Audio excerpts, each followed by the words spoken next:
জয় শিবশম্ভু।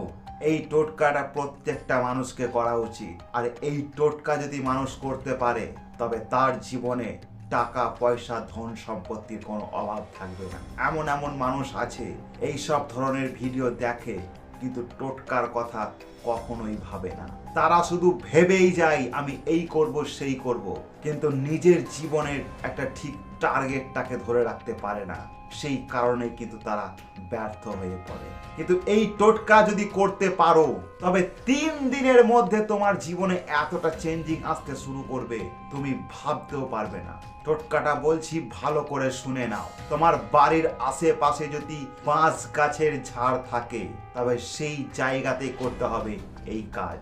শনিবার বা মঙ্গলবারের দিন দেখে তুমি চলে যাও সেই বাঁশ ঝাড়ের কাছে। একটা ভালো শক্ত পাকা বাঁশের গোড়ার নিচের মাটি তুলে ফেলো এক খাবলে। সেই খাবল মুঠো মাটি নিয়ে বাড়ি চলে এসো। বাড়ি এসে বাড়ির উত্তর পূর্ব কোণে পুঁতে ফেলো সেই মাটিটাকে।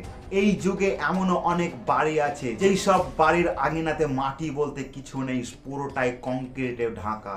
এই রকম যদি তোমার সাথেও হয়ে থাকে তবে সেই মাটি তুমি উত্তর পূর্ব কোণে রেখে দাও যদি পুঁততে না পারো। জীবনে তো অনেক কিছুই করেছো, আমি এই টোটকাটা করতে বলছি, করে একবার দেখো।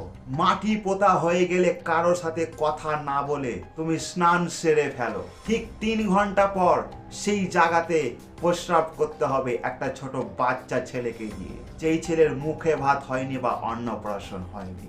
এই সামান্যটুকু কাজ যদি তুমি করতে পারো তবে তোমার জীবনে অর্থের অভাব কি জিনিস তুমি তা বুঝতে পারবে না। মানুষের কাছে মান সম্মান যশ সবকিছুই ফেরত পাবে যদি হারিয়ে থাকো।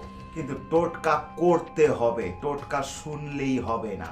অনেক বড় বড় মহান ব্যক্তি আছে যারা বলে এইসব ফালতু কথা। তাদের জীবন চক্রটা একবার দেখে এসো, তারা কোন জায়গায় আছে। এই সনাতন ধর্মকে তুমি ছেলে খেলা ভাবিও না। এই ধর্মের মধ্যে এমন এমন জিনিস আছে যা মানুষ আজ পর্যন্ত জানে না। যদি পারো তো করে দেখো একবার, অবশ্যই সফল হবে। আর যদি মনে কোনো প্রশ্ন থাকে কমেন্ট বক্সে লিখে যেও, উত্তর আমি অবশ্যই দিয়ে যাব। দেখা হচ্ছে পরের ভিডিওতে। জয় শিবশম্ভু।